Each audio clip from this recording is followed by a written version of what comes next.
La palabra de Dios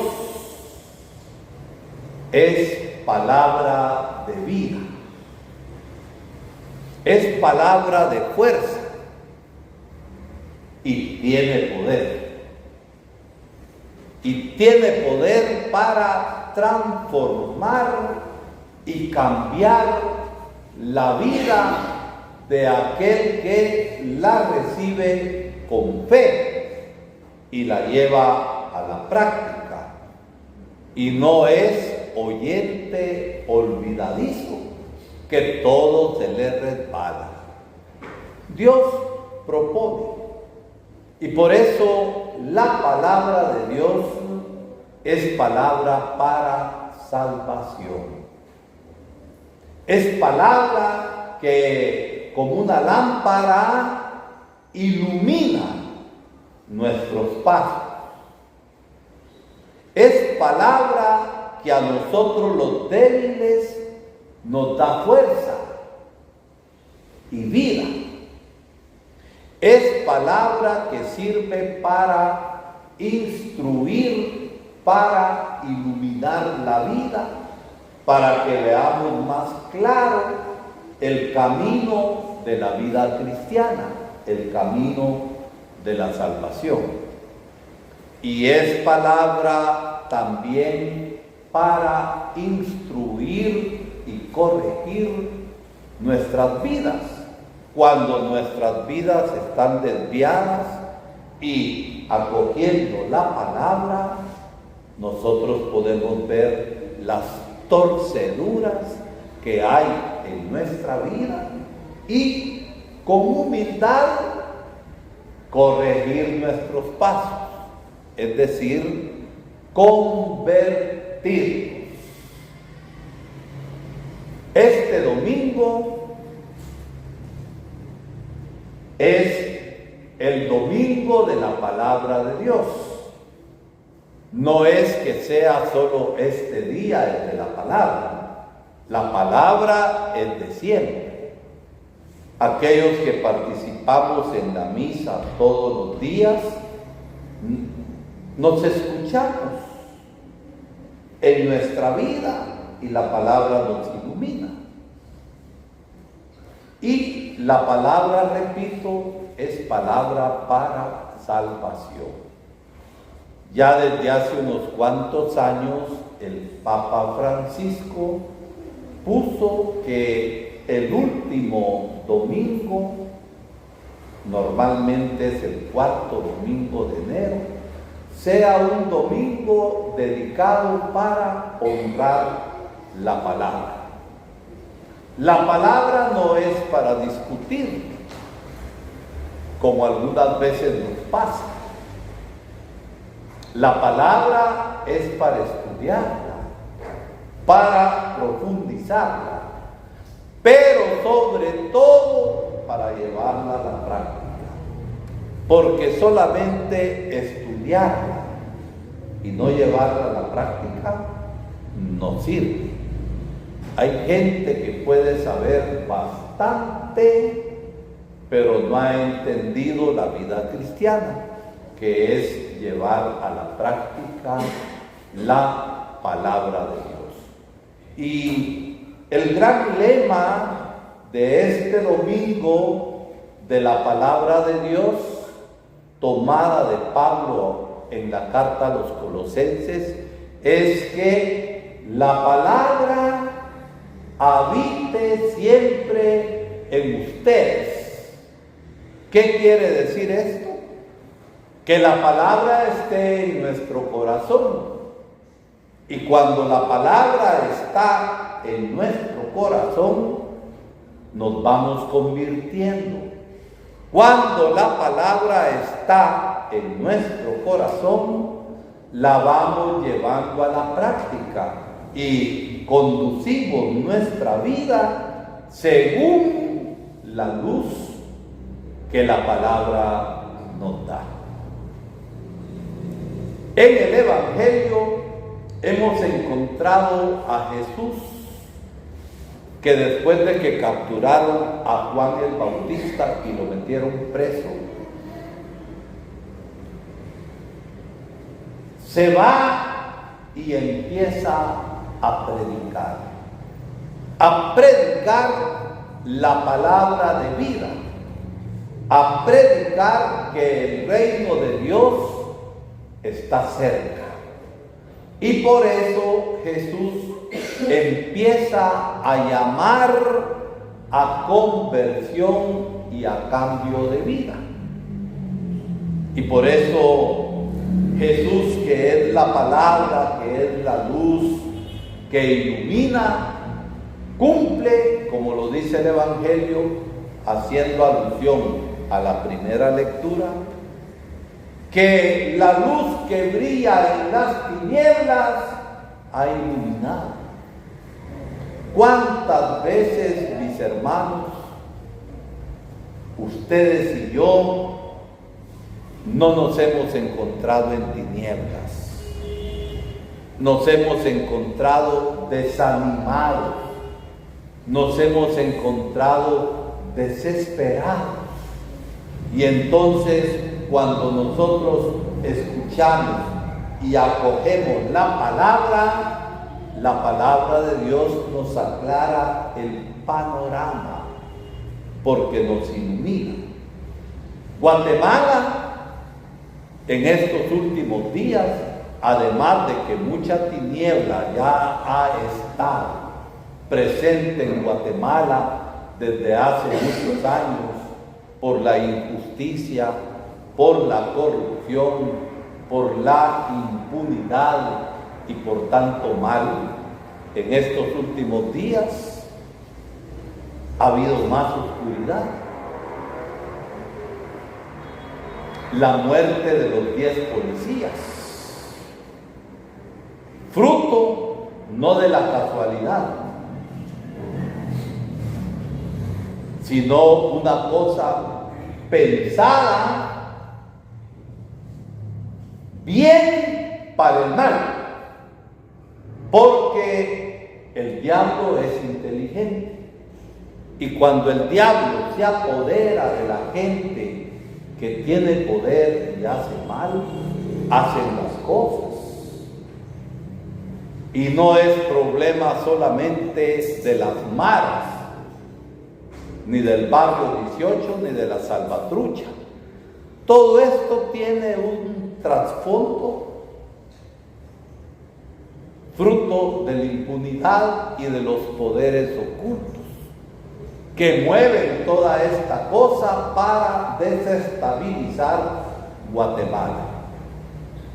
Dejémonos iluminar por la palabra, para que la palabra nos fortalezca, nos ilumine y nos convierta, para que cada uno de nosotros, donde corresponda, podamos poner nuestro grano de arena para un mejor país.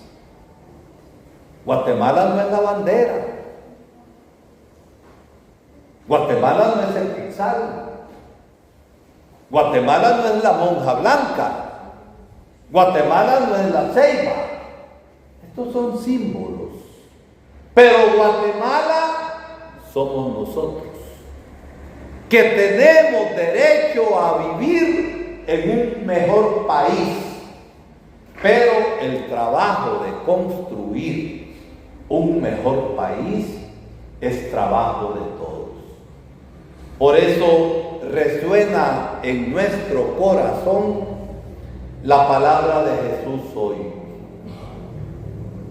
El reino de Dios está cerca. Conviértanse. Y la conversión es dejar atrás el pecado. La conversión también es conversión de mente. ¿En qué sentido? Que a veces pensamos equivocadamente y justificamos cosas nuestras que están mal, que no tienen razón. Y justificamos también cosas sociales y del país que están dejando mucho que desear para una patria mejor y en paz, que sea fruto de la justicia y del amor. Cada uno sabe de qué tiene que convertirse. Lo sabemos perfectamente bien. Y la palabra de Dios nos está llamando a esto, nos está iluminando. Y cuando uno se deja iluminar por la palabra de Dios, la lleva a la práctica. Jesús viene a instaurar, no solamente a predicar el reino de Dios. Ese reino de Dios que es un reino de santidad, porque es de Dios. Ese reino de Dios que es justicia, que es verdad, que es solidaridad, que es perdón, que es reconciliación, que nosotros hemos de vivir. Y miren, el Señor hoy en el Evangelio llamó a 4 personas, a 2 parejas de hermanos, y con ellos empezó el Señor su iglesia. Y los llamó no para que estuvieran sentados. Estos eran, ¿qué eran ellos? ¿Qué trabajo hacían? Pescadores. Simón, que más tarde sería Pedro, el apóstol, y su hermano Andrés, estaban pescando. Los llamó, los hizo pescadores de hombres, e inmediatamente dejándolo todo, lo siguieron. Así empezó el Señor. No empezó con mucha gente, empezó con poca, pero bueno. Más tarde también llamó a Judas, y Judas le salió güero, porque lo traicionó. Más tarde, caminando, encontró otros 2 hermanos, Santiago y Juan. ¿Qué estaban haciendo ellos? ¿Qué estaban haciendo? ¿Qué estaban haciendo? Remendando las redes, porque el trabajo gasta las redes. Y remendaban las redes para seguir ¿qué? Para seguir pescando. ¿Qué nos dice esto? Que el Señor no llama a gente haragana, porque el haragán no sirve.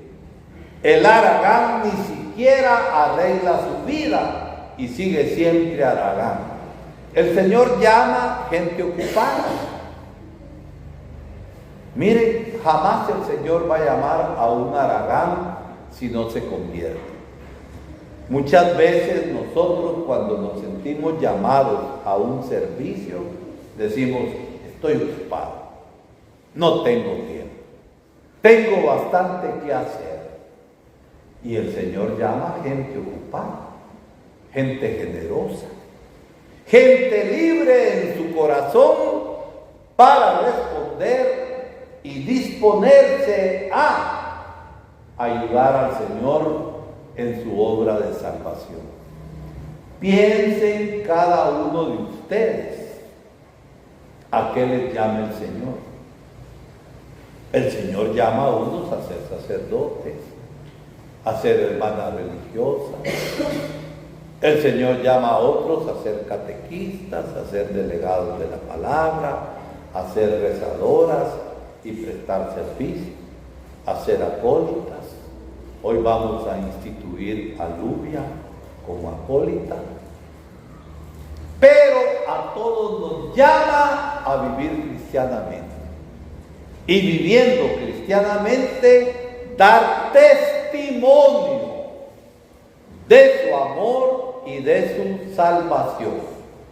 Y por último, yo creo que todos ustedes están enterados ya. Hace 3 días el Papa León XIV reconoció la santidad de otro guatemalteco.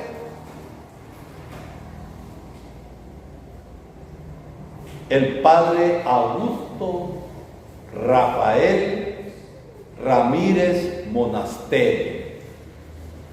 Él era párroco de San Francisco el Grande en Escuintla.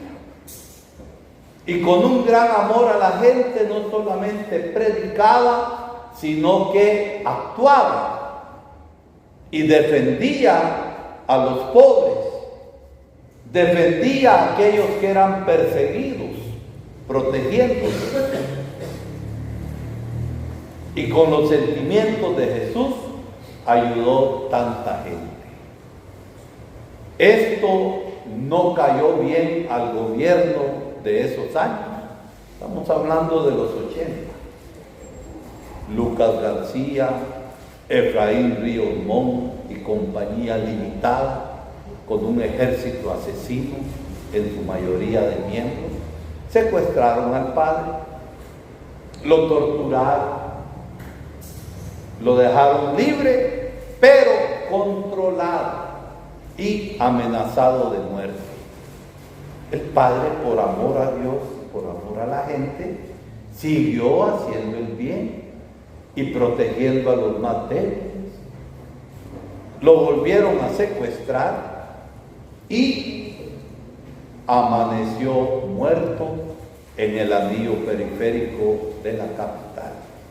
Pero hay algo especial en el martirio del padre. Mártir, podríamos decir, del sacramento de la reconciliación, del secreto de confesión. Uno de sacerdote no puede decir los pecados que escucha de un penitente. Esto está bajo secreto de confesión. Y tantos sacerdotes a lo largo de la historia han dado la vida por el secreto de la confesión y no han abierto la boca jamás. Pues al padre querían que, y por eso lo torturaban y tanta cosa, querían que revelara lo que un hombre le había dicho en confesión. No se puede. El padre no abrió la boca. Pero el secreto de confesión es también de parte de quien, solo del sacerdote. El sacerdote no puede hablar. Oiga lo que oiga. No puede hablar lo que escucha en confesión.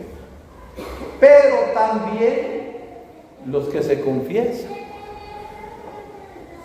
Fíjense que yo me confesé con el Padre y le dije esto. Tampoco, ¿verdad? La confesión y su secreto en la misericordia y en el amor de quien es el perdón. Del Señor. Es Él quien lo da. Y por eso una característica del martirio del Padre, además de todo el bien que hacía protegiendo a la gente que era perseguida, a los más pobres, que en ese tiempo hacer el bien así tildaban de comunista a la gente. La característica es el secreto de la confesión. Y entonces próximamente será ya beatificado. Y Guatemala está llena de mártires. Solamente beatos tenemos en Guatemala, con el padre ya tenemos como 15 o 16. ¿Por qué?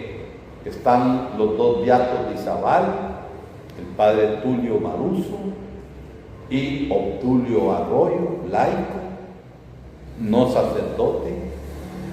Están los mártires del Quiché, 13 mártires, 3 sacerdotes y catequistas y delegados de la palabra y hasta un niño sacristán. Dieron la vida por Cristo y dieron la vida por los demás. Y ellos, al igual que Pedro y Andrés su hermano, Santiago y su hermano Juan, dijeron sí al Señor y lo siguieron. La pregunta es, ¿a qué nos llama el Señor a nosotros? Dejémonos iluminar por la palabra y adelante en lo que el Señor nos pida. No tengamos miedo.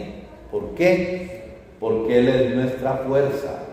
Y como dice San Pablo, todo lo puedo en Cristo que me reconforta.